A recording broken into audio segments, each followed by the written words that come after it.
Salamaya vaxtınız xeyir olsun. Hazırda Avropanın orta mənzilli hava tədqiqatı mərkəzinin model proqramlarının ən son yenilənmiş məlumatların təhlilləri tanış olur.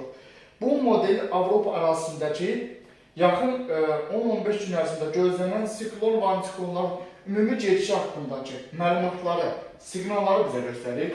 Xüsusilə də iyul ayının artıq 10-u, 11-i, artıq 20-sinə qədər olan müddət ərzində. Baxın, burada Avropa ərazisində ekstratropik siklon sisteminin aktiv inkişafı gözlənir və bu sistem artıq bu sistemin baxın qərb qolu, sol hissəsi, qərb hissəsi və cənub hissəsi sərin hava şəraitini Qafqaz ərazisinə doğru daşıyacaq. Qafqaz ərazisində Azərbaycanın cənubunda və cənub-şərqində Hind okeanı dipolu tipli bir isti atmosfer cərgəsi gözlənir, amma bu sistem tam olaraq Azərbaycan arasında daxil olmayacaq. Bu sistemin tam olaraq daxil olması gözlənilmir. Çünki yuxarıdakı, şimaldakı sərin hava imkan verməyəcək ki, bu sistem Azərbaycan arasında daxil olsun. Amma Azərbaycan arası ekstratropik tipli hava axınları ilə antiklonun ikisinin birləşdiyi cəbhə zonasında yerləşəcək. Bu prosesin təsirləri Azərbaycan arasında uzunmüddətli, təsirli bir güclü istilik dalğasına səbəb olmayacaq. Azərbaycanın şimal-qərb rayonlarında hava şəraitinin gün ərzində lokallaşan bir şəkildə, yəni 15-20 km radiusda lokal xarakterli bir hava şəraitinin dəyişikliyi potensialı var, şimşək, qısa müddətli, intensiv yağış və dolu proseslər baş verə bilər. Bu barədə birbaşa pek məlumatların təhlilləri əsasında yeni video kanalda yayınlanacaq. Yəni, bugünkü modellər isə bu prosesdə göstərilir ki, Bakı-Abşeron-Sumqayıt ərazisində iyul ayının ikinci 10 günlüyündə və üçüncü 10 günlüyündə uzun müddətli bir istilik dalğasının baş verməsi potensialı yoxdur. Cənubdakı antisiklon, baxın burada iyul ayının 17-sidir artıq, cənubdakı antisiklon tam olaraq Qafqaz ərazisində doğru daxil ola bilmir, çünki şimaldakı Qaradəniz ərazisindəki ekstratropik siklon sistemi imkan vermir ki, bu sistem Qafqaz ərazisində daxil olsun. Qaradəniz ərazisindəki bu sərin hava kütlələri bir qədər bu antisiklonun təsirlərini bir xeyli azaldacaq. İyul ayının 20-sindən sonra Azərbaycan ərazisində Qafqazda yağıntıların yenidən artması gözlənir. Yəni, yay ayları üçün xarakter olmayan bir miqdarda yağıntı artımı iyul ayının 20-sindən sonra başlayacaq və 27 iyuldan 2 avqusta qədər bu proses yenidən təşkillanacaq.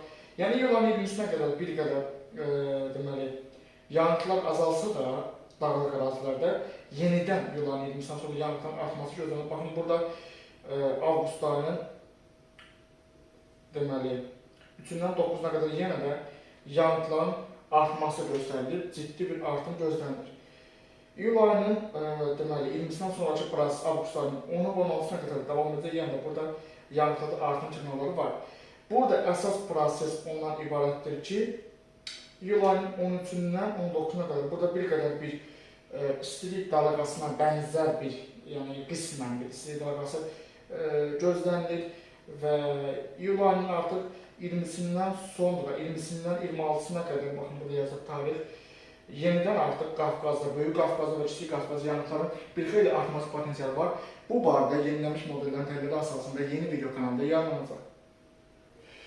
İyul ayının 12-sində Böyük Qafqazın Balaçan, Zaqatala, Şəkirqav, Oğuz, Qəblə rayonlarında və Quba, Qusarın, Dağlıq Şirvanın dağ kəndlərində, eyni zamanda Daşkəsən, Gərəbə, Kərbizar, Şuşadan və Qazaq, Ağstafanın sərhədyanı ərazilərində qısa müddətli leysan və dolu potensialı var və bu proses deməli, xüsusilə də lokal xarakterli bir güclənmə göstərə bilər və bu proses haqqında iyul ayının 12-si və 13-sində birbaşa pek məlumatların təhlilləri əsasında yeni təzyiqli videolar yayınlanacaq.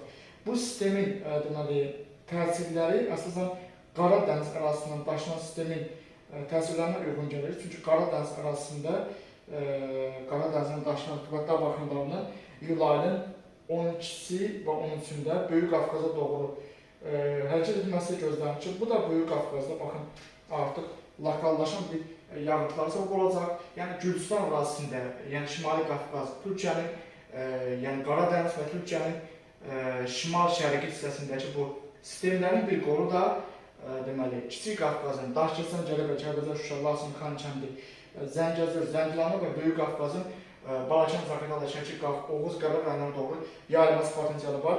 Bu sistem haqqında, bu proses haqqında yenilənmiş məlumatların təhlilləri haqqında yeni video kanalda yayınlanacaq. Hazırki model xüsusilə Avropanın orta mənzilli hava trafik mərkəzinin ödənişli proqram təminatı əsasında gözlənilən küləyin sürəti haqqındakı məlumatları bizə göstərir.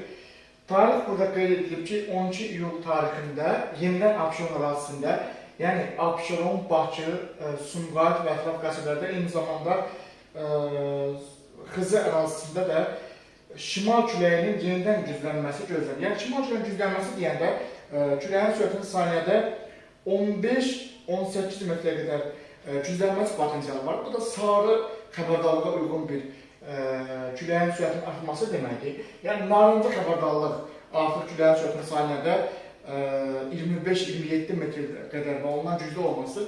Lakin iyul ayının 12-sində isə küləyin sürətinin saniyədə 15 metr və 20 metrə qədər güclənməsi potensialını göstərir. Yəni bu nə deməkdir? Kanalda əvvəlcədə dəfələrlə bildirdiyimiz kimi iyul ayının ikinci 10 günlüyündə də Bakıda havanın temperaturunun yəni 40 dərəcəyə qədər yüksəlməsi potensialı yoxdur. Hətta müsbət 35 dərəcəyə qədər yüksəlməsi ehtimalları da zəifdir. Çünki şimal küləkləri yenidən iyul ayının 12-sində bir qədər artıq sürətini artırmağa başlayacaq. Yəni bu da temperaturun Bakıda çox yüksək olmasının qarşısını alacaq. İyul ayının 13-də baxın nə baş verir. İyul ayının 13-də də yenə də ara bir şimal küləyinin əsməsi gözlənilir. Bu da temperaturun çox yüksəlməsinin qarşısını alacaq. İyul ayının 13-cü gündüz saatlarında Bakıda yenidən küləyin ümumi sürəti 14 metr saniyəyə qədər yəni güclənməsi potensialı var ki, yəni bu proses imkan verməyəcək ki, Bakıda temperatur müsbət 40 dərəcəyə qədər yüksəlsin. Əsas dəyişiklik isə iyul ayının 15-dən sonra gözlənilir. Yəni bu prosesin ümumi tendensiyası iyul ayının 15-dən sonra Bakı ərazisində küləyin sürətinin yenidən artması potensialını göstərir. Xəzər dənizində aktiv bir siklon sistemi gözlənilir. Yəni ümumi baxanda görürük ki, biz Xəzər dənizinin baxın bu hissəsində, yəni deməli, mərkəzi yox, bir qədər şimal hissəsində burada bir lokallaşan bir siklon sistemi gözlənilir ki, bu da bu şəkildə dövr vurduğu üçün yəni siklonun sol qolu ilə daşınan sərin, nisbətən sərin hava axınları şimal küləklərin əsməsi nəticələnəcək və iyul ayının artıq 15-dən sonra isə bu küləyin sürətinin artıq sarı xəbərdarlığa uyğun bir şəkildə saniyədə 15 metrdən yüksək olması potensialı var. Yəni bu ümumi tendensiyalar, burada ümumi siqnalı bizə göstərir, amma bu proses modelin göstərdiyindən güclü də ola bilər. Çünki real zamanda bu ümumi deməli qlobal modellər ümumi siqnalları göstərir. Yəni 50 km radiusa qədər proseslər göstərir, amma 50 km radiusdan aşağıda isə proseslər göstərə bilmir. Deməli bu da o deməkdir ki, lokal xarakterli küləyin daha da güclənməsi ehtimalları var. Yəni saniyədə 15 metrdən də güclənmə ehtimalları var. İyul ayının baxın 15-də artıq şimal küləkləri özünü göstərməyə başlayacaq. Bu temperaturun çox yüksəlməsinin qarşısını alacaq. Deməli Bakıda iyul ayının 19-na qədər hər 2 gündən bir şimal küləklərinin əsməsi gözlənilir. Bu da temperaturun çox yüksəlməsinin qarşısını alacaq. Amma bu proses mərkəzi Aran rayonlarına aid deyil.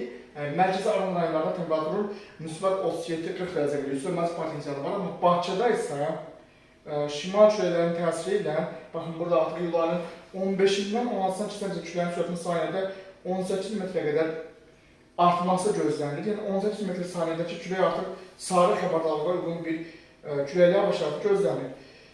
Yəni bu Bakı sakinləri üçün bir qədər xoş xəbərdir. Çünki temperatur müsbət 40 dərəcə qədər yüksələ bilməyəcək. Çünki bu proses imkan verməyəcək ki, temperatur müsbət 40 dərəcə qədər yüksəlsin. Bakıda maksimal temperatur iyul ayının ikinci 10 günlük, yəni iyul ayının 19-na qədər Bakıda havanın maksimal temperaturunun müsbət 35 dərəcənin keçməsi potensialı yoxdur. Küləkli saatlarda hətta bu temperatur müsbət 27-30 dərəcə arasında dəyişiləcək. Yəni mən ta aprel ayına deyirəm ki, 2026-cı ildə Bakıda güclü bir isti dalğası yoxdur. Amma buna baxmayaraq mənim sözlərimə qulaq asmayıb gedib boş-boş başqa kanallara qulaq asırsınız və nəticədə yəni gəlib rəy yazıb deyirsiniz ki, filan kanalda güclü isti dalğasından danışılır. Bakıda güclü isti dalğası ehtimalı yoxdur. Bunu mən dəfələrlə demişəm. Yenə də eyni söz təkrarlayıram ki, baxın burada iyul ayının 16-sında artıq şimal küləyinin güzəlməsi gözlənilir. Saniyədə 18 metr saniyəyə güzəlməsi gözlənilir. Bu da sarı xəbərlərə uyğun olaraq bir sərin hava şəraiti yaradacaq. Hətta iyul ayının 18-də də, 17-sində də yenə də şimal küləklərinin arabir sürətinin artması potensialı var. Hətta iyul ayının 16-sından 17-sinə keçən gecə küləyin sürəti saniyədə 19 metr saniyəyə qədər güzlənə bilər şimal küləkləri. Bu da o deməkdir ki, artıq hava şəraiti daha da sərinləşəcək. Yəni iyul ayının 19-na qədər Bakıda güclü bir sil dalğası ehtimalı yoxdur. Baxın, burada siklon sisteminin deməli, hərəkəti müşahidə edilir. İndi bir qədər kamerada bu proses zəif göstərilə bilər, amma realda bu prosesin sürəti saniyədə 18 metrə qədər küləyin güzlənməsi gözlənir. Bu da sarı xəbərlərə uyğun bir prosesdən xəbər verir. İyul ayının baxın 17-si gündüz də yenə şimal küləklərinin əsməsi davam edəcək. İyul ayının 18-sinə keçən gecədə yenə Bakıda nisbətən bir sərin bir hava şəraiti gözlənilir. Yəni güclü bir küləyin baş verməsi ehtimalı yoxdur. Hətta baxın, burada iyul ayının 18-i, 17-sindən 18-sinə keçən gecə 18 iyul gündüz saatlarında Bakıda küləyin bir qədər də güclənməsi potensialı var. Baxın, mən sizə aydın şəkildə göstərəcəyəm.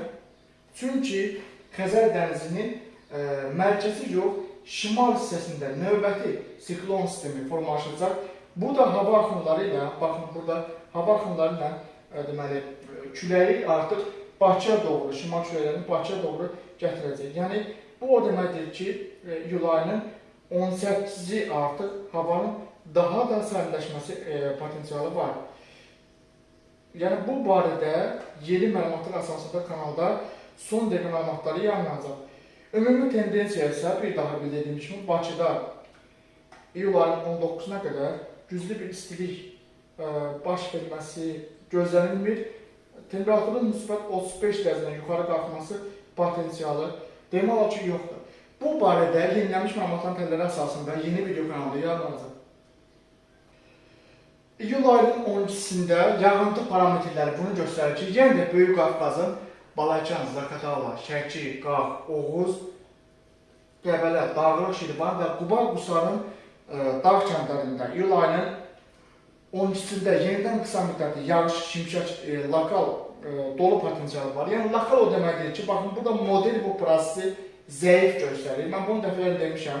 Lakin, lokallaşan bir proses var. Dünya təcrübəsində heç bir qlobal model sistemi tam gücü ilə göstərmir. Lakin, ilkin siqnallarını göstərir.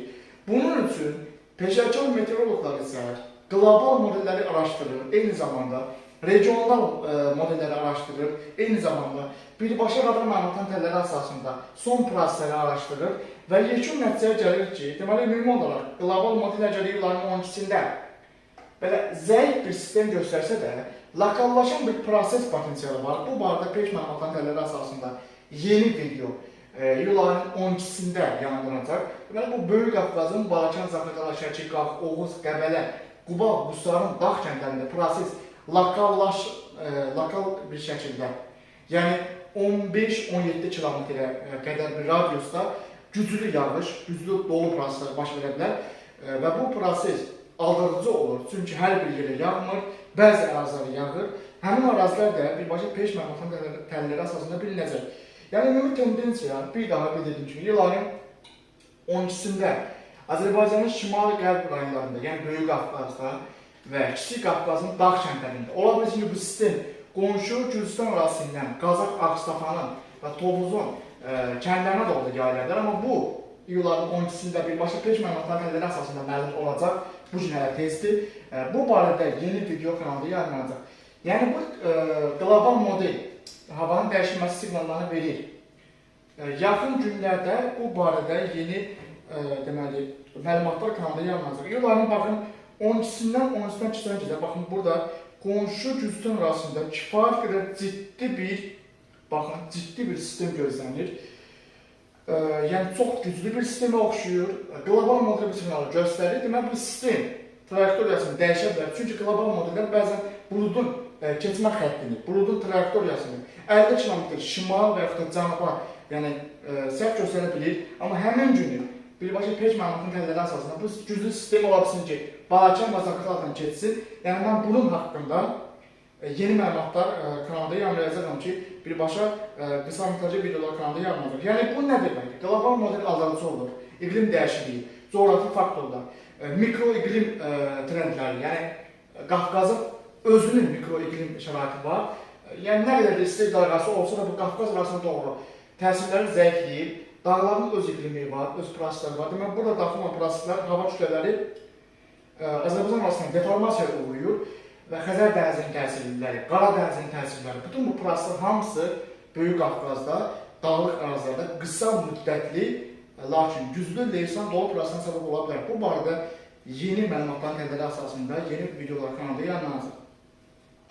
Deməli, yenə də ansambl modelinin son təllərlə tanış oluruq. Bakı şəhəri üçün iyul ayının 23-nə qədərki proses yaxından izlənilir. İyul ayının baxın 23-nə qədər, 22-si 23 iyul 2026 tarixinə qədər Bakıda temperaturun müsbət 35 dərəcədən yuxarı qalxması potensialı baxın burada zəif göstərilir. Bu ansambl modelidir. Bir sıra qlobal modellərin birləşdirilmiş məlumatlarını göstərir. Çünki buradakı baxın bu xəttlər də, yəni bir sıra modellərin ümumi analizlərini götürüb, amma burada oradakı qalın xətt isə, yəni bu prosesin ortalama statistikasını göstərir. Deməli, iyul ayının 22-si 23-nə qədər Bakıda temperatur müsbət 35 dərəcədən yuxarı qalxa bilməyəcək.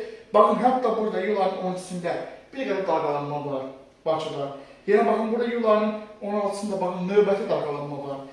Deməli, iyul ayının 20-sindən sonra, baxın, burada hətta Bakıda bir yağış potensialı da var. Deməli, bu nə deməkdir? Bakıda iyul ayının 22-si 23-nə qədər nağd olaraq güclü bir istiliyin baş verməsi potensialı yoxdur. Güclü istilik o deməkdir. Temperatur müsbət 35-40 dərəcədən qədər yüksəlir və bu 4-5 gündən artıq davam edir. 35 dərəcədən yuxarı temperatur var. Biz buna istilik dalğası deyirik. Amma yəni biz deyəndə ümumi olaraq Ümumdünya Meteorologiya Təşkilatının qaydaları var ki, müsbət 35 dərəcədən yuxarı temperatur 4-5 gün davam edərsə bu istilik dalğası sayılır. Bu barədə yenilənmiş məlumatların tədqiqatı əsasında yeni video kanalda yayınlanacaq. Hazırda Avropanın ICMW Hava Tədqiqatları Mərkəzində eyni zamanda Kopernik İqlim Tədqiqatları Mərkəzinin birləşdirilmiş model təllərlə tanış oluruq. Bu gecə saatlarındakı təcili video səbəb isə budur ki, iyul ayının ortalarında Azərbaycan arasında hava temperaturunda artım gözlənilir, amma Bakıda ekstremal bir istilik dalğası baş verməyəcək. Bu barədə daha ətraflı iyul ayının baxın burada 13-dən 19-una qədər gözlənilən temperatur anomaliyası götürülüb. Yəni iyul ayının 13-nə qədər Azərbaycan arasında nisbətən sərin hava şəraiti müşahidə edilsə də, artıq iyul ayının 13-dən 19-una qədər olan müddət ərzində havanın temperaturunda baxın burada Azərbaycan arasında bir qədər artım gözlənilir. Bəli, çox ciddi bir artım olmayacaq. Daha güclü bir istilik dalğası baxın burada Mərkəzi Asiyada, Qazaxıstan cənubu və Türkmənistan ərazisində, yəni Türkmənistan ərazisində aktiv olacaq güclü istilik dalğası. Azərbaycanda burada nisbətən bir deməli istiləşmə gözlənilir, amma yenə də baxın burada Qazax ərazisində və bir qədər də bu Balaçan Zaqatala qonşu Gürcistan ərazisində temperaturlarda azalma davam edəcək. İndi bu tendensiya haqqında daha ətraflı danışacağam. İyul ayının 20-sindən baxın 26-sına qədər olan müddət ərzində, yəni yenilənmiş bir modeldir bu. Baxın yenə də Şimali Qafqazda və Ukrayna ərazisində temperaturda azalma gözlənilir. Yəni mövsümlük temperaturla müqayisədə iyul ayının 20-sindən 26-sına qədər temperaturda azalma gözlənilir. Amma Azərbaycan arasında baxın ciddi bir istilik dalğası olmayacaq. Yəni iyul ayının xarakterik olan, yəni çoxboylu göstəricilərə uyğun bir temperatur olacaq, amma Bakıda temperaturun 40 dərəcə yuxarı çıxması potensialı olduqca zəifdir. İndi yağıntı parametrləri haqqında mən danışacağam. Baxın iyul ayının 27-sindən avqust ayının 2-sinə qədər olan müddətdə bəli, Azərbaycan arasında temperaturda bir qədər azalma olacaq. Yəni çoxboylu göstəricilərlə müqayisədə iyul ayının sonu avqust ayının 2-si 2026 tarixində bir qədər mülayim bir istilik müşahidə ediləcək, yəni çox da güclü bir istilik dalğası gözlənilmir. Mən bunu ta aprel ayından deyirəm ki, 2026-cı ilin yayında Azərbaycanda geniş, uzun müddətli bir dayanmadan bir, davamlı bir istilik dalğası olmayacaq. Faktiki olaraq arxivdə bu videolar var. İstilik dalğası baxın burada Avropanın qərb hissəsində bir qədər mərkəzi hissəsinə doğru yayılan istilik dalğası gözlənilir. Çünki antisiklon Avropanın qərbində aktiv olacaq. Ekstrapolar tipli siklon sistemi isə Avropanın şərqində və Qafqaz arasında aktiv olacaq. İndi bir neçə dəqiqə sonra isə mən yağıntı parametrləri haqqında danışacağam. Baxaq iyul ayının qalan günlərində Azərbaycan arasında yağıntılar hansı şəkildə paylaşılacaq? Yəni yağıntılar bol mu olacaq, az mı olacaq? Bu barədə mən ətraflı danışacağam.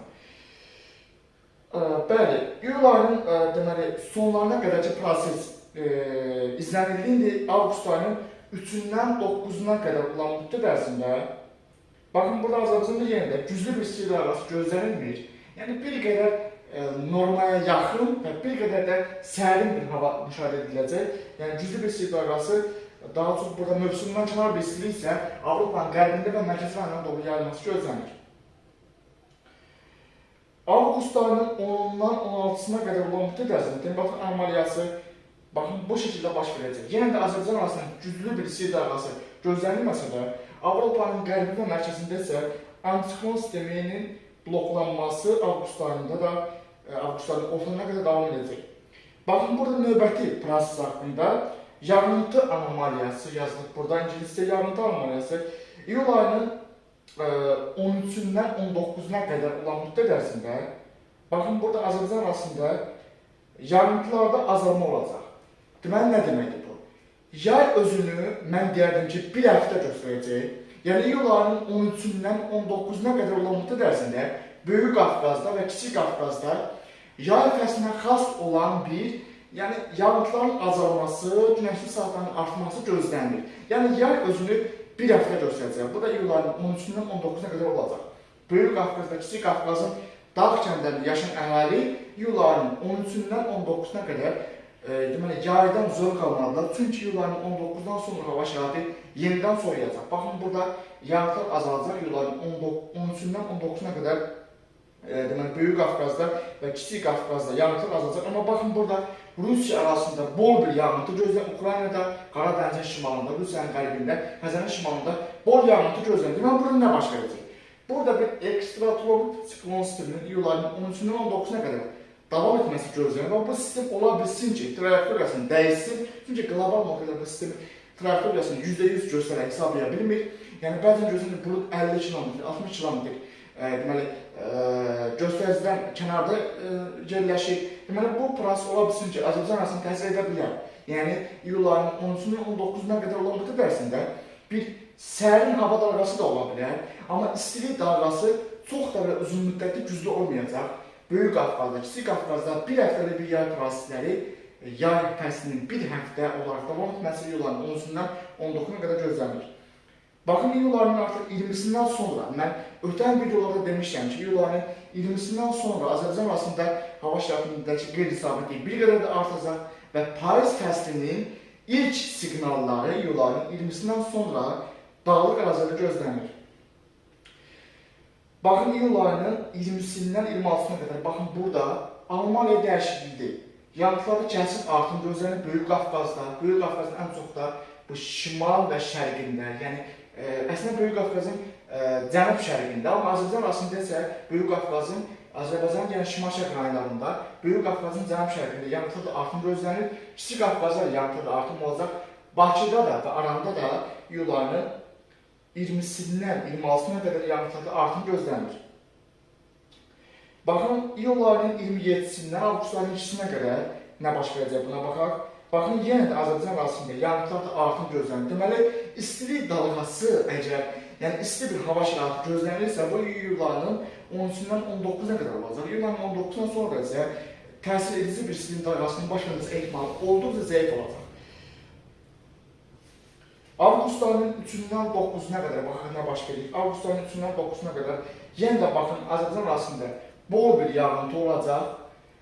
Böyük Qafqazda, Kiçik Qafqazda, hətta Bakıda belə qısa müddətli yağıntılar olacaq. Amma Böyük Qafqazda və Kiçik Qafqazda yağıntılar intensiv və güclü ola bilər. Çünki burada şikalda yazılmış çoxillik göstəricilərdən deməli 30-40 mm artıq bir yağıntı yağacaq. Yəni hər həftəlik bir anomaliya götürülüb, həftəlik anomaliya o çoxillik göstəricidən çox olacaq. Baxın, burada Avropanın mərkəzi və qərbində yağıntılar azalır. Avropaya yağmalı olan yağış Azərbaycan arasında yağacaq, Avropa arasında, Avropanın qərbində yağıntılar azalacaq.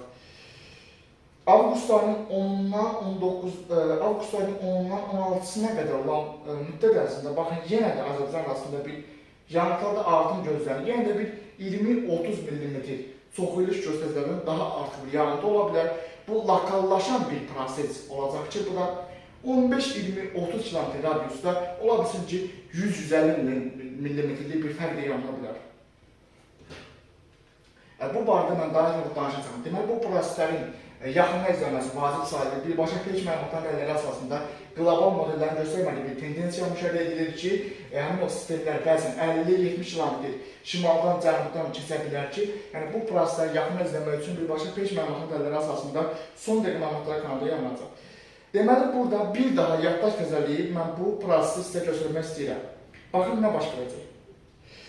İyul ayının 13-dən 19-na qədər, baxın burada Azərbaycan arasında burada bir artım olacaq. Yəni, yay fəsli əslində özünü iyul ayının 13-dən 19-na qədər ki, bir həftəlik müddətdə göstərəcək. Xüsusilə Böyük Qafqazdakı bu yağışlar, hazırki yağışlar, iyul ayının baxın 13-dən 19-na qədər Böyük Qafqazdakı yağışlar bir qədər səngiyəcək, yəni bir həftəlik bir müddətdə iyul ayının 13-dən 19-na qədər, iyul ayının 13-dən 19-na qədər bir həftəlik bir müddətdə Böyük Qafqazda və Kiçik Qafqazda yağışlar bir qədər azalacaq. Yəni, dağlarda yaşayan əhali artıq yağışlardan bir qədər fasilə gözləyən əhali artıq bir fasilə görəcək iyul ayının 13-dən 19-na qədər. Amma iyul ayının 20-sindən 26-na qədər yenidən baxın burada yağıntılar başlayacaq artmağa. Deməli, burada nə baş verəcək? Bir daha bildirirəm, iyul ayının 13-dən 19-na qədər Bakı-Abşeron Sumqayıt ərazisində havanın temperaturunda artım gözlənilir. Mərkəzi alanda havanın temperaturu 35-40 dərəcə qədər yüksələ bilir, amma davamlı bir güclü istilik dalğası olmayacaq. Dağlıq ərazilərdə, yəni Böyük Qafqazın dağ kəndlərində, Kiçik Qafqazın dağ kəndlərində, Naxçıvanın dağ kəndlərində, hansı ki o ərazilər sərin olur, yardım edilişin dağ kəndlərində iyul ayının 13-dən 19-na qədər hava şəraiti artıq bir qədər yağıntılar azalacaq, hava daha çox günəşli olacaq, amma yəni dağlıq ərazilərdə yaşayan əhali, yay fəslini gözləyən əhali iyul ayının 13-dən 19-na qədər yaydan zövq almalıdır. İyul ayının 20-sindən sonra isə artıq növbəti proseslər nəticəsində Azərbaycan arasında yağıntılar başlayacaq artmağa və xüsusilə də bu Böyük Qafqazda və Kiçik Qafqazdakı yağıntılar yenidən bollaşacaq. Yəni, yay fəsli, 2026-cı ilin yay fəslinin ən hiss edilən bir dövrü iyul ayının 13-dən 19-na qədər olacaq. Ondan sonra isə artıq böyük bir güclü bir istilik dalğasının baş verməsi potensialı yoxdur. Yəni, iyul ayının 13-19-na qədər Azərbaycanda böyük bir istilik dalğası baş vermədisə ondan sonra, yəni bu modellərin təlləri onu göstərir ki, ondan sonra artıq iyul ayının 13-dən 19-na tarixinə qədər istilik dalğası baş verməsə, iyul ayının 19-dan sonra böyük bir istilik dalğasının baş verməsi potensialı demək olar ki, qeyri-mümkün. Çünki bütün qlobal modellər eyni siqnalı göstərir. Yaxın günlərdə birbaşa peyk məlumatların təlləri əsasında və qlobal modellərin yenilənmiş məlumatların təlləri əsasında yaxın saatlarda və yaxın günlərdə son dəqiqə məlumatları kanalda yayınlanacaq. ECMW hava tədqiqatının mərkəzində yenə də bu siqnalı verir ki, mövsümlük modeldir bu. Deməli, troposferin orta qatındakı atmosfer təzyiqi götürülüb və oktyabr ayında baxın burada nə baş verəcək. Avropanın cənubundan, deməli Avropanın bir qədər mərkəzinə doğru yayılan bir antitsiklon sistemi gözlənilir. Yəni, oktyabr ayında bu tendensiya gözlənilir. Lakin baxın bu Azərbaycan ərazisi, baxın burada Azərbaycanın xüsusilə də əksər ətraf qonşu ölkələr, yəni şimalda Rusiya, şimal-qərbdə Gürcüstandır, eyni zamanda Türkiyədir və şərqdə Xəzər dənizi, Qazaxıstan ərazisidir. Bu ərazilər geniş bir, sərin bir hava dalğası gözlənir, yəni soyuq bir, sərin bir hava dalğası gözlənir.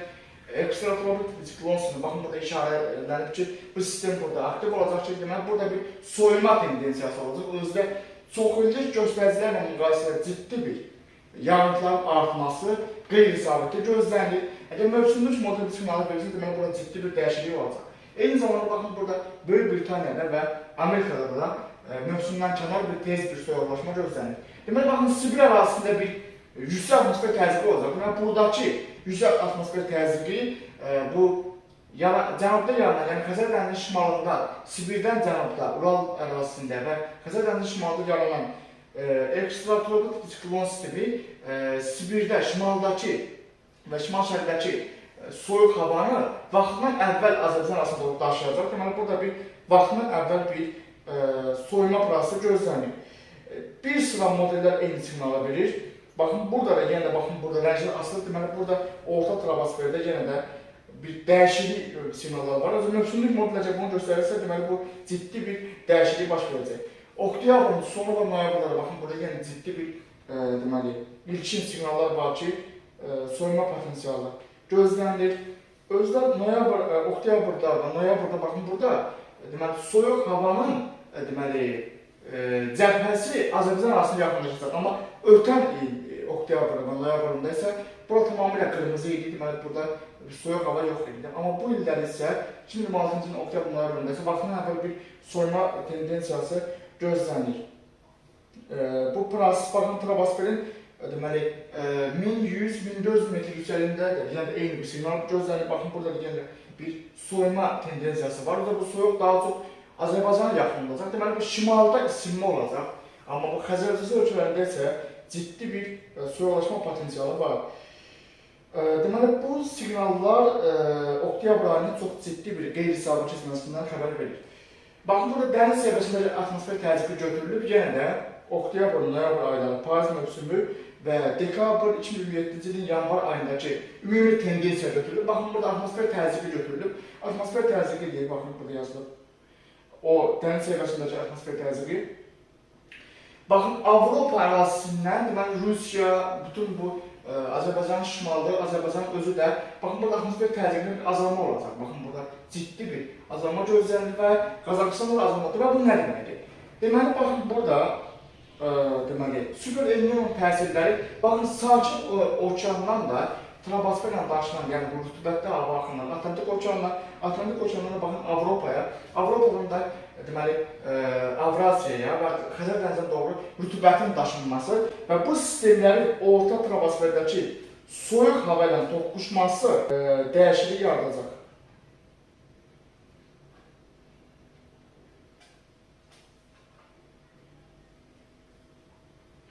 Baxın, bu son datada yenə Avropanın ECMWF hava tədqiqatları mərkəzinin datasıdır. Bu datada yenə eyni siqnalı verir ki, deməli, oktyabr ayında burada orta şərq ölkələrində yağıntılar baxın 90-110% artacaq. Deməli, bu çox ciddi bir rəqəmdir. Arxev məlumatlarına baxdım, əvvəlki dövrlərdə deməli son 10 il ərzində, ən azı son 10 il ərzində belə bir yağıntılı proses bu qədər yəni pis bir həddə çatmır. Bu tam bu doymandır. Baxın, bu doyub artıq burada. Deməli, tam bir yağıntı olacaq. Bir var, bu boş olsun, yəni boş yox, amma burada oktyabr ayında tam bir doyma həddi gözlənilir. Yəni, yağıntı kifayət qədər güclü olacaq. Deməli, bütün bu ümumi tendensiyalar hamısı ciddi bir iqlim dəyişikliyindən xəbər verir. Hazırda ansambl modelinin yenilənmiş məlumatlarının təhlillərlə tanış oluruq. İyul ayının 22-sinə qədər gözlənən proses haqqında ümumi məlumatları sizin diqqəti satılmağa çalışıram. Bakı ərazisində, Bakı-Abşeron ərazisində iyul ayının 21-22-sinə qədər havanın temperaturunun müsbət 35 dərəcədə həddindən deməli, yuxarı qalxması, yəni 40 dərəcəyə yaxınlaşması, yəni artıq bu proses əgər 40 dərəcəyə çatarsa, güclü bir istilik sayılır. Lakin 35 dərəcə həddindən yuxarı qalxması ehtimallar olduqca zəif bir ehtimaldır. Baxın, burada göstərilir ki, iyul ayının 21-22-sinə qədər Bakıda maksimal temperatur 35 dərəcə həddi ətrafında, yəni 34-35 dərəcə ətrafında gözlənilir. Yəni, temperaturun 35 dərəcədən yuxarı qalxması, 40 dərəcəyə çatması və bu 35 dərəcədən yuxarı temperaturun 4-5 gündən artıq davam etməsi potensialı zəif bir ehtimaldır. Bu ansambl modelidir. Bu, deməli, bir sıra qlobal modellərin ümumi mərkəzləşdirilmiş məlumatlarını əhatə edir. Deməli, bu model əgər göstərilirsə, bu diaqramlar əgər göstərilirsə ki, Bakıda temperatur müsbət 35 dərəcəni keçməyəcək, deməli, belə bir 40 dərəcəyə yaxın bir istiliyin olması ehtimalı olduqca zəif bir ehtimaldır. Yəni, bəzi xəbər sayfalarında yayılan güclü istilik dalğaları haqqındakı xəbərlər Bakıya aid deyil. Bakıda belə bir istiliyin baş verməsi potensialı, yəni elmi olaraq mümkün deyil. Yəni 35 dərəcədən yuxarı bir temperaturun iyul ayının 21-22-sinə qədər 40 dərəcəyə çatması ehtimalı olduqca zəif bir ehtimaldır. Lakin bu barədə yenilənmiş modellərin tələbləri əsasında yaxın günlərdə yeni məlumatlar kanalda yayınlanacaq.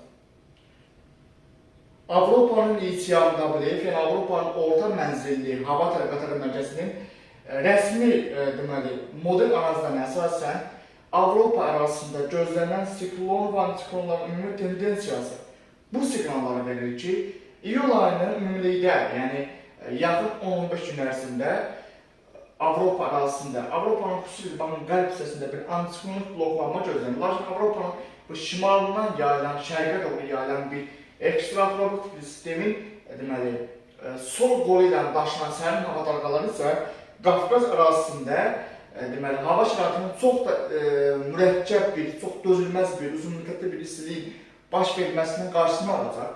Qafqaz ərazisi, baxın, burada cənubda və cənub-şərqdəki Hind okeanı dipolu ki var. Bu, çox güclü bir isti atmosfer cəbhəsidir. İstilik dalğasını daşıyan bir, istilik qübbəsi adlanan bir proses var. Bu istiliyi daşıyan bir antiklon sistemidir. Bu sistem tam olaraq Azərbaycan arasında daxil ola bilmir. Çünki şimaldakı bu ekstratropik tipli sərin hava dalğalarının, yəni bu sistemin sol qolu ilə daşıyan sərin hava Qafqazda ciddi bir istilik dalğası ehtimallarını zəiflədir. Baxın, hətta iyul ayının 14-ü artıq göstərilir burada proqramda. İyul ayının 13-ü və 14-ündə də baxın burada, deməli bu əsas bu sistem ki var, bu çox güclü bir istilik dalğası. Bu sistem Qafqaza tam daxil ola bilmir, Azərbaycan arasında tam daxil ola bilmir. Yəni Azərbaycanda ciddi bir istilik dalğası potensialı zəif bir ehtimaldır.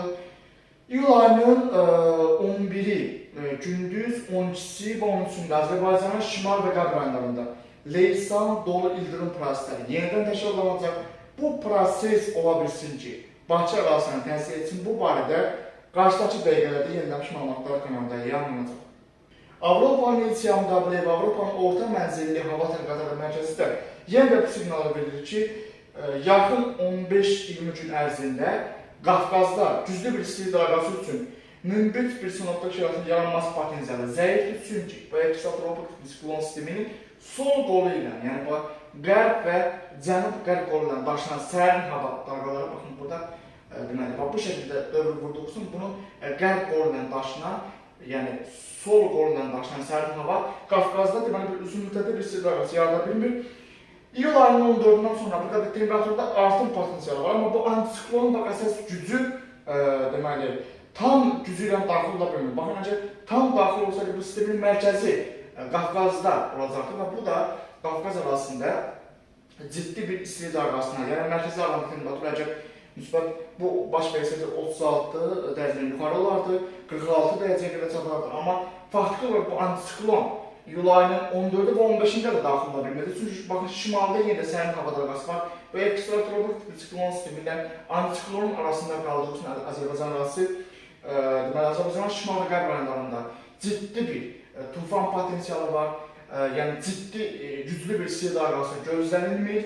İyul ayının 17-si və 18-də bu sistem düzdür, yaxınlaşmaq istəyir, çalışır ki, Qafqazın cənubu Azərbaycan arasında daxil olsun, amma real bir vəziyyət, yəni yuxarıdakı, şimaldakı ekstratropik siklon sistemi imkan vermir ki, bu sistem antisiklon tam olaraq Qafqaza daxil olsun. Deməli, bu proses onu göstərir ki, deməli, faktiki bir proses onu göstərir ki, yəni ekstratropik siklon sistemi iyul ayının 21-22-sinə qədər nəqd olaraq imkan verməyəcək ki, bu sistemin gətirdiyi sərin hava dalğaları imkan verməyəcək ki, cənubdakı antisiklon, Hind okeanı dipolu antisiklon tam olaraq Azərbaycan arasında daxil ola bilməyəcək. Yəni, istilik dalğası olması üçün bu antisiklonun Azərbaycanda 4-5 gündən artıq qalması və temperaturun davamlı, sürətli olaraq 35 dərəcədən yuxarı qalxması baş verməli idi ki, buna biz istilik dalğası deyək, amma belə bir proses gözlənilir iyul ayının 21-22-sinə qədər Azərbaycanda ciddi bir istilik dalğasının baş verməsi potensialı olduqca zəif bir ehtimaldır. Yəni, bu tendensiya haqqında yaxın günlərdə də yenilənmiş məlumatlar kanalda yayınlanacaq, amma bugünkü məlumatlar yenə də əvvəlki günlərdə də biz bildirdiyim kimi Azərbaycanın ciddi bir istilik dalğası haqqında danışmaq olduqca absurd bir xəbərdir. İyul ayının 12-sində yenə də Böyük Qafqazda və Gəncə Qazax, Kiçik Qafqazda lokal bir topa yağış buludlarının aktiv inkişafı gözlənilir və bu prosesin nəticəsində iyul ayının 12-sində də yenə də Azərbaycanın şimal və qərb ərazilərində, xüsusilə baxın burada Balacan-Zaqatala xəttində leysanın güclü olması və dolu yağması, şimşək çaxması potensialı var. Deməli, qeyri-sabitlik iyul ayının 12-sində də yenidən təkrarlanacaq və bu proses haqqında birbaşa peyk məlumatların tədbiri haqqında yeni, deməli, həmin saatlardakı proses birbaşa qısa metrajlı şok videolar vasitəsilə kanal postunda və lazım olarsa, proses güclü olarsa uzun metrajlı videolar vasitəsilə kanalda yeni məlumatlar yayınlanacaq.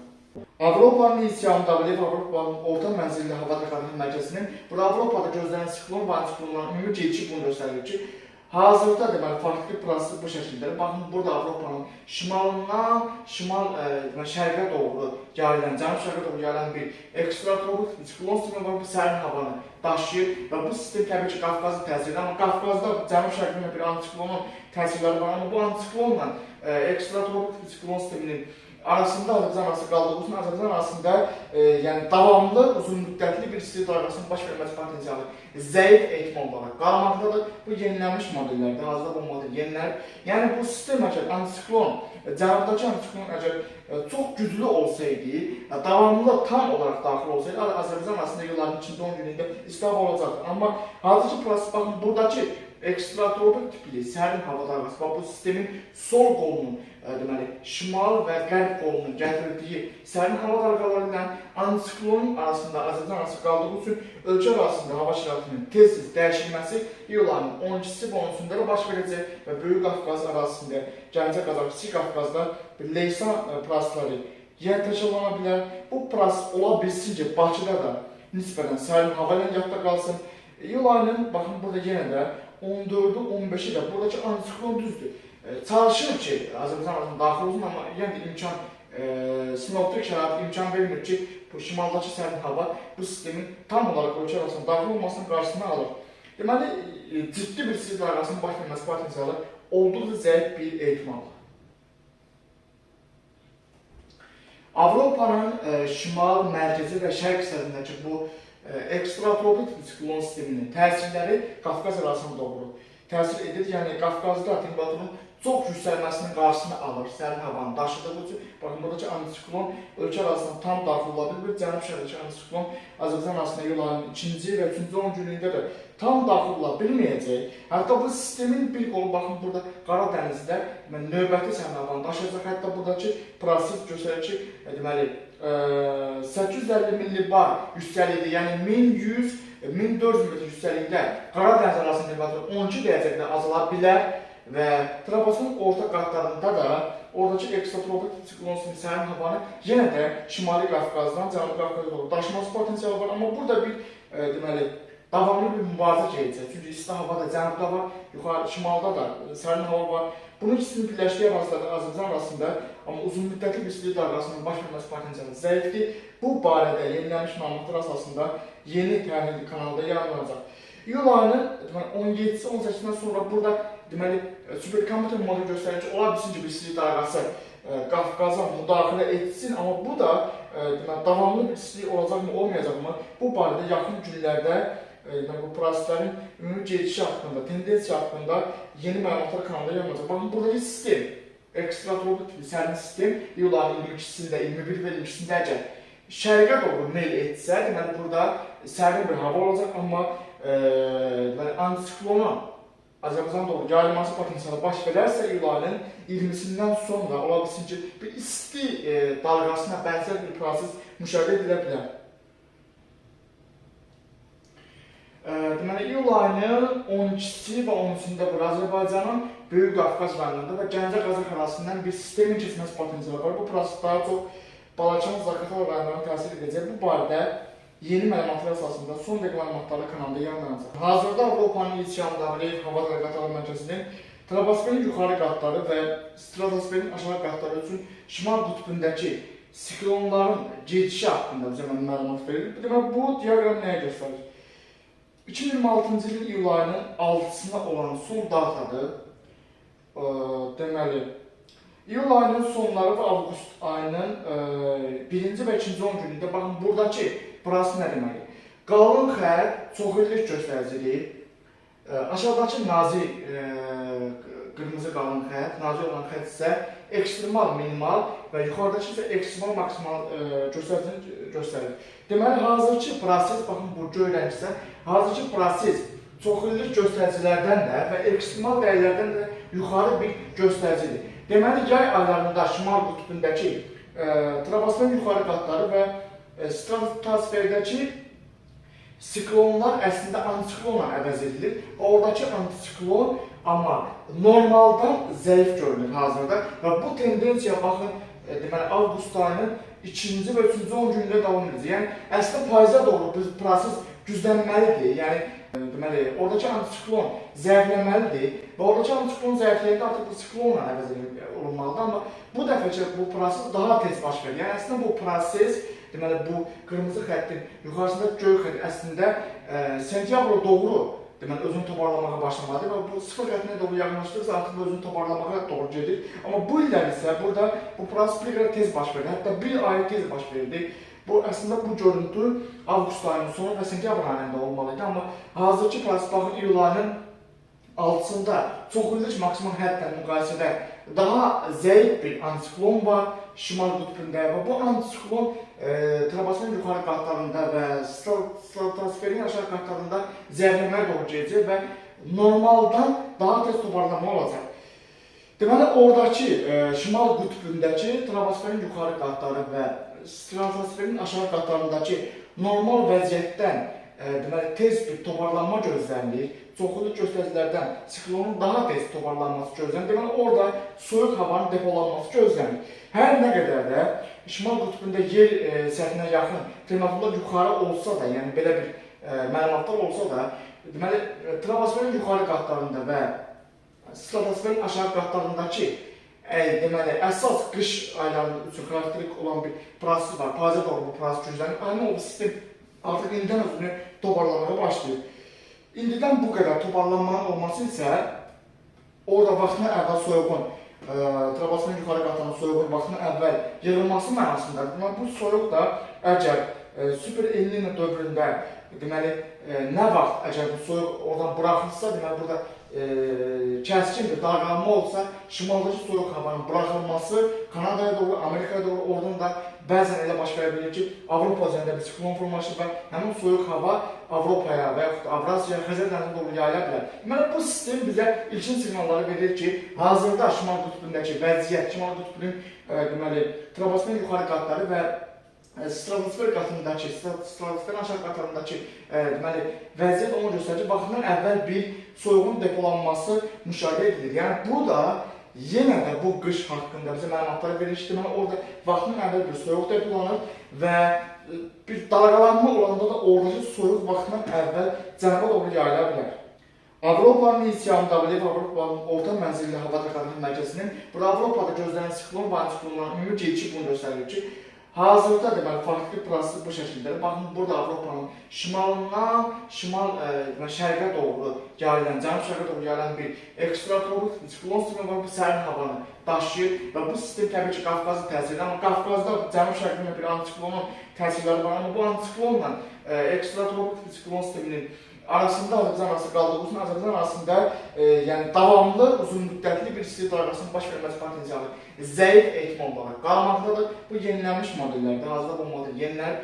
Yəni bu sistem əgər antisiklon, cənubdakı antisiklon əgər çox güclü olsaydı, davamlı tam olaraq daxil olsaydı, Azərbaycan arasında yılların 2-ci 10 günündə istab olacaqdır. Amma hazırki proses, baxın, buradakı ekstratropik tipli sərin hava dalğası və bu sistemin sol qolunun, deməli, şimal və qərb qolunun gətirdiyi sərin hava dalğaları ilə antisiklonun arasında, Azərbaycan arası qaldığı üçün ölkə arasında hava şəraitinin tez-tez dəyişilməsi iyul ayının 12-si və 13-sində baş verəcək və Böyük Qafqaz arasında, Gəncə, Qazax, Kiçik Qafqazda Leysan prosesləri yer təşkillana bilər. Bu proses ola bilsin ki, Bakıda da nisbətən sərin hava ilə yadda qalsın. İyul ayının, baxın, burada yenə də 14-ü, 15-i də buradakı antisiklon düzdür. Çalışır ki, Azərbaycan arasında daxil olsun, amma yenə də imkan, sinoptik şərait imkan vermir ki, bu şimaldakı sərin hava bu sistemin tam olaraq ölkə arasında daxil olmasının qarşısını alır. Deməli, ciddi bir isti dalğasının baş verməsi potensialı olduqca zəif bir ehtimaldır. Avropanın şimal, mərkəzi və şərq hissəsindəki bu ekstratropik siklon sisteminin təsirləri Qafqaz ərazisində doğru təsir edir. Yəni Qafqazda temperaturun çox yüksəlməsinin qarşısını alır, sərin havanın daşıdığı üçün. Baxın, buradakı antisiklon ölkə arasında tam daxil ola bilir. Cənub-şərqdəki antisiklon Azərbaycan arasında yıl ayının 2-ci və 3-cü 10 günlükdə də tam daxil ola bilməyəcək. Hətta bu sistemin bir qolu, baxın, burada Qara dənizdə növbəti sərin havanı daşıyacaq. Hətta buradakı proses göstərir ki, deməli, 850 millibar yüksəlikdə, yəni 1100-1400 metr yüksəlikdə Qara dəniz arasında temperatur 12 dərəcədə azala bilər. Və troposferin orta qatlarında da oradakı ekstratropik siklon sistemi sərin havanı yenə də Şimali Qafqazdan Cənubi Qafqaza doğru daşıması potensialı var. Amma burada bir deməli davamlı bir mübarizə gedəcək. Çünki isti hava da cənubda var, yuxarı şimalda da sərin hava var. Bunun ikisinin birləşdiyi ərazilərdə Azərbaycan arasında amma uzun müddətli bir istilik dalğasının baş verməsi potensialı zəifdir. Bu barədə yenilənmiş məlumatlar əsasında yeni təhlil kanalda yayınlanacaq. İyul ayının 17-18-dən sonra burada deməli superkompüter modeli göstərir ki, ola bilsin ki, bir istilik dalğası Qafqaza müdaxilə etsin, amma bu da deməli, davamlı bir istilik olacaqmı, olmayacaqmı? Bu barədə yaxın günlərdə bu proseslərin ümumi gedişi haqqında, tendensiya haqqında yeni məlumatlar kanalda yayınlanacaq. Baxın, buradakı sistem, ekstratropik sərin sistem iyul ayının 22-sində, 21 və 22-sində əgər şərqə doğru meyl etsə, deməli, burada sərin bir hava olacaq, amma antisiklona Azərbaycan doğru yayılması potensialı baş verərsə, iyul ayının 20-sindən sonra ola bilsin ki, bir isti dalğasına bənzər bir proses müşahidə edilə bilər. Deməli, iyul ayının 12-si və 13-sində Azərbaycanın Böyük Qafqaz rayonunda və Gəncə Qazax arasından bir sistemin keçməsi potensialı var. Bu proses daha çox Balaçan, Zaqatala rayonlarına təsir edəcək. Bu barədə yeni məlumatlar əsasında son dəqiqə məlumatları kanalda yayınlanacaq. Bu günləri bir daha qlobal tendensiyanın, yəni qlobal tendensiyanın Qafqaz ərazisində necə təsir etməsi haqqında danışmaq istəyirəm. Yəni 2026-cı ilin payız mövsümündə gözlənilən tarixdə bir neçə dəfə nadir hallarda təşkillənən bir super El Niño'nun, güclü El Niño'nun və Hind Okean dipolinin bu Orta Şərq, Yaxın Şərq, Qafqaz regionuna, Azərbaycan ərazisində necə təsir edəcək? Mən bu barədə yenidən danışmaq istəyirəm.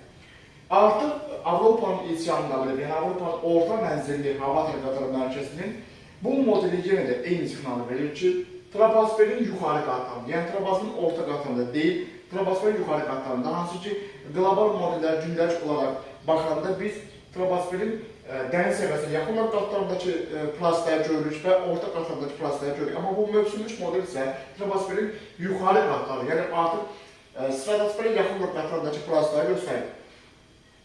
Bu, yəni potensial olaraq hava şəraitinin, yəni siklon və antiklonların yuxarı troposferdəki vəziyyətini göstərir və burada da bunun riyazi göstəriciləri qeyd edilir. Super El Niño gözlənilir 2026-cı ilin payızında. Super El Niño yəni bu nə deməkdir? Burada Hind Okean ərazisində, xüsusilə Hind Okeanının şərqində və qərb hissəsində antiklon sistemi gözlənilir və bunun təsirləri Qafqaza çox böyük olacaq. Hind Okeanı dipola buna deyilir. Sakit Okean ərazisində isə siklon sistemi gözlənilir. Yəni troposferin bir daha deyirəm, aşağı qatları yox, orta qatları yox, troposferin yuxarı qatlarına. Baxın, burada böyük bir siklon sistemi aktiv olacaq. Atmosfer təzyiqi baxın burada indi. Böyük bir siklon sistemi troposferin yuxarı qatlarında 2026-cı ilin payız mövsümündə böyük bir siklon sistemi aktiv olacaq. Bu sistem bu şəkildə edəcək, yəni nəmi toplayacaq. Burada Hind Okeanında isə antisiklon sistemi aktiv olacaq və bu antisiklon da öz növbəsində bu şəkildə edəcək. Deməli, buradakı rütubətin, baxın, bu şəkildə daşınması, eyni zamanda Hind Okeanının deməli, orta hissəsi və şimalındakı isti dəniz okean suyu var. Oradan da deməli, buxarın böyük sürətlə troposferin yuxarı qatlarına doğru daşınması və nəticəsində baxın, Qafqaza doğru deməli, rütubətin daşınması gözlənir. Və burada da baxın, bu prosesin, yəni Sakit Okeandakı siklonun bir qolu da baxın, buradan var, belə dünya dairəvi olduğu üçün buradakı sistemin bir qolu baxın, buradan göstərilib, Afrika hissəsinə daxil olacaq. Deməli, bu nə deməkdir? Həm siklonun gətirdiyi, baxın, bu siklonun gətirdiyi, deməli, Rütubətdə baxımları, baxın burada, rütubətdə baxımları, buradakı ansiklonun da gətirdiyi yəni ansiklonun deməli, qərb və şimal qolundan gətirdiyi rütubətdə baxımları, hansı ki bu okeandan daşınır, yuxarı troposferdən Qafqaza daşınacaq.